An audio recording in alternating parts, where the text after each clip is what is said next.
একটা মেয়ে ছিল যার নাম ছিল দুষ্টু। মেয়েটি সবার অনেক আদরের ছিল। আর একটা ছেলে ছিল যার নাম সোহেল। সোহেলের অনেক কম বয়সে বিয়ে হয়ে যায়। বিয়ে তো হয়ে যায়, কিন্তু সোহেল তার ওয়াইফকে ভালোবাসতো না।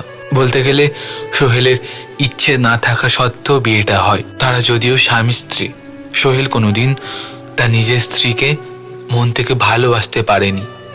কারণ ভালোবাসাটা এমন একটা জিনিস যেটা সহজে কার জন্য জন্মায় না।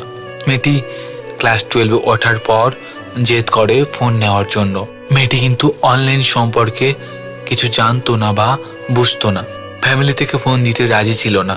মেয়েটি তাও ফোন নেওয়ার জন্য অনেক জেদ করে এবং একটা সময় ফোন কিনে দেয় বাড়ি থেকে। মেয়েটি নতুন ফোন পেয়ে অনেক খুশি হয়ে যায়। তারপর হঠাৎ একদিন ফেসবুকে একটা ছেলের সঙ্গে পরিচয় হয়। দেখতে দেখতে তাদের খুব ভালো সম্পর্কও হয়ে যায়। একদিন ছেলেটি মেয়েটাকে প্রপোজ করে ফেলে। মেয়েটিও মনে মনে ছেলেটিকে পছন্দ করত, তাই প্রপোজটা অ্যাকসেপ্ট করে। এইভাবে তাদের সম্পর্ক ভালোভাবে চলে। একদিন ওই বলো। কি করছো? আর কি করবো, এই তো কালার প্রেডিকশন গেম খেলছি, যাতে কিছু ইনকাম করতে পারি আর খুব তাড়াতাড়ি তোমাকে বিয়ে করতে পারি। হ্যাঁ বন্ধুরা, আপনি চাইলে পকেট মানি গেম খেলে 3 থেকে 400 টাকা ইনকাম করতে পারবেন। তাছাড়া আপনি যদি আমার রেফার কোড ইউজ করে জয়েন করেন, তাহলে 20 থেকে 50 টাকা বোনাস পেয়ে যাবেন। খুব ইজি গেম। তাছাড়া আপনি তাদের অফিসিয়াল টেলিগ্রাম চ্যানেলে জয়েন করে তাদের কাছ থেকে প্রেডিকশন কিভাবে করতে হয় শিখে নিতে পারবেন। আপনি রেফার করে অন করতে পারবেন। ডেসক্রিপশনে দেওয়া লিংক থেকে আমার রেফার কোড ইউজ করে জয়েন করুন আর গেম খেলুন। আমি তোমাকে সত্যি অনেক ভালোবাসি। একটা সত্যি কথা বলবা? বলো। আমি ছাড়া কি তুমি অন্য কাউকে ভালোবাসো? তুমি এমন কথা কেন জিজ্ঞেস করছো? এমনি। আমি ছাড়া যদি তোমার লাইফে কেউ আছে তাহলে আমাকে বলতে পারো। আমি শুধু তোমাকেই ভালোবাসি আর তোমার সাথে সারা জীবন থাকতে চাই। এইভাবে তাদের কথা চলতে থাকে। একদিন হঠাৎ দুষ্টুকে একটা মেয়ে এসএমএস করে এবং বলে, হ্যালো, তুমি দুষ্টু না? হ্যাঁ, আমি দুষ্টু। আমাকে চিনতে পারছো? না, আমি তো চিনতে পারছি না। কে আপনি? আমি তোমার মায়ের খালাতো বোন, মানে তোমার মাসি। আর তুমি যার সাথে রিলেশনশিপে আছো সে আমার হাজবেন্ড। বিয়ে হয়ে গিয়েছে আমাদের, বুঝেছো? আর তুমি আমার হাজবেন্ডের সাথে কথা বলবে না। কি এত বড় কথা আমি আজ জানতে পারলাম। সে বিবাহিত। আমাকে আমাকে এতদিন বলেনি।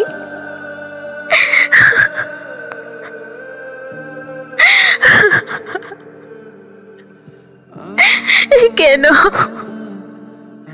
কেন এমন করলো আমার সাথে? একবার একবার বলে দেখতে পারতো। কেন করলো আমার সাথে এমন?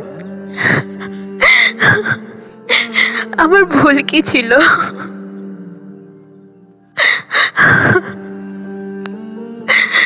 আমি আমি এখনই কল করব। আমার আমার ফোনটা কই? এই যে। রিসিভ করছে না কেন? আমি আবারও করব। আমাকে উত্তর দিতে হবে। কেন করলো আমার সাথে এমন? দুষ্টু ছেলেটিকে ফোন করতে থাকে কিন্তু কোনো রেসপন্স পায় না। কারণ তখন সোহেলের পাশে তার ওয়াইফ ছিল। ফোন আসা দেখে সোহেলের ওয়াইফ ফোনটা রিসিভ করে আর বলে, হ্যালো, তুমি কি কথা বলছো না নাকি? তার সাথে কোনো সম্পর্ক রাখার দরকার নেই। সে আমার স্বামী, এটা জেনেও তুমি বারবার কল করছো। আর কল করো না বলে দিলাম। আমি তাকে অনেক ভালোবাসি।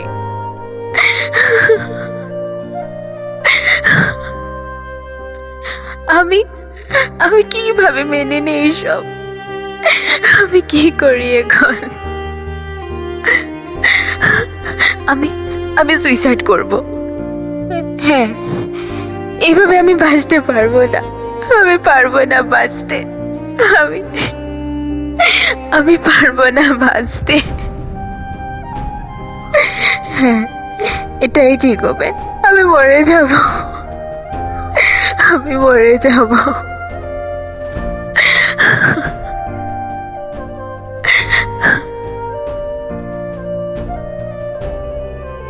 মেয়েটি সুসাইড করার চেষ্টা করে, কিন্তু কোনো লাভ হয় না।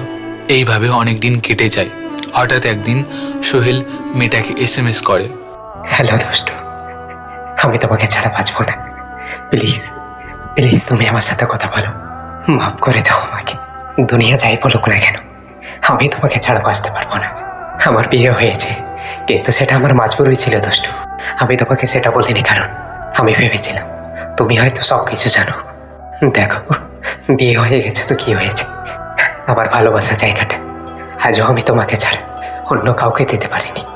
আমি শুধু তোমাকেই ভালোবাসি। আমার কি ভালোবাসার কোনো অধিকার নেই বলো? প্লিজ প্লিজ তুমি এমন করো না। তুমি প্লিজ কান্না করো না, প্লিজ চুপ হয়ে যাও। পাগল, আমিও তোমাকে ছাড়া বাঁচতে পারবো না।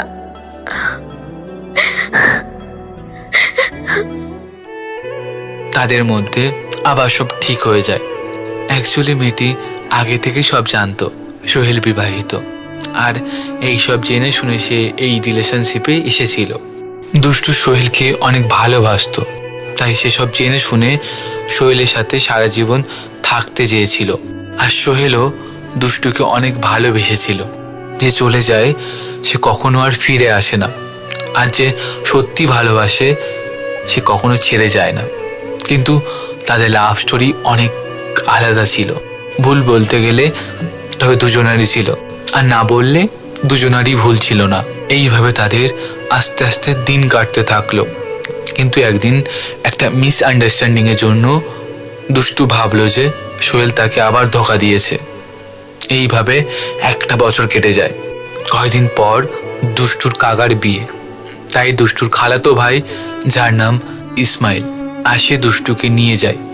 ইসমাইল ছেলেটা দুষ্টুকে ভালোবাসতো, কিন্তু বলতে ভয় পেয়েছিল, কারণ দুষ্টু তার খালাতো বোন ছিল। সে কারণে ছেলেটি মেয়েটাকে কিছু বলতে পারেনি। আর সেই বিয়েতে সোহেলের ওয়াইফও গিয়েছিল।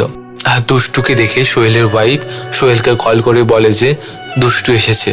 ওটা শুনে সোহেল ওইখানে যায়। রিলেশনশিপ চলাকালীন তারা কোনোদিন সামনাসামনি দেখা করেনি। সোহেল তার দুষ্টুকে দেখে চোখের পানি চলে আসে, বাট দুষ্টু সেই দিন সোহেলকে দেখে ইগনোর করতে শুরু করে, যেটা দেখে সোহেল সহ্য করতে না পেরে বাড়িতে ফিরে যায়। গিয়ে নেশা করে, বাড়িতে এসে কান্না করতে থাকে। আর তখন প্লিজ তুমি দুষ্টুর জন্য কান্না করিও না, ঠিক আছে? আমি দুষ্টুকে এনে দেব, তবু তুমি কান্না করো না। একটা স্ত্রীর জন্য এই ওয়ার্ডটা বলা অনেক কষ্টকর, তবু আমি করব। তোমার খুশির জন্য আমার জায়গাটা দুষ্টুকে দিয়ে দেবো, তবু তুমি কান্না করো না। দরকার হলে আমি নিজে দুষ্টুকে রিকোয়েস্ট করব ফিরে আসার জন্য, তবু প্লিজ কান্না করো না। সোহেলের ওয়াইফ জানতো যে সোহেল দুষ্টুকে অনেক ভালোবাসে, কিন্তু এক মহিলার জন্য তার স্বামীর সাথে অন্য একজনের ছবি দেখলে কেউ বরদাস্ত করতো না। কিন্তু সোহেলের ওয়াইফ এমন একজন স্ত্রী ছিল যার তুলনায় দুনিয়ার সব স্ত্রী ফেল করে যাবে। সে তার নিজের স্বামীকে অনেক ভালোবাসতো এবং তার স্বামীর খুশির জন্য দুষ্টুকেও অ্যাকসেপ্ট করতে রাজি হয়েছিল।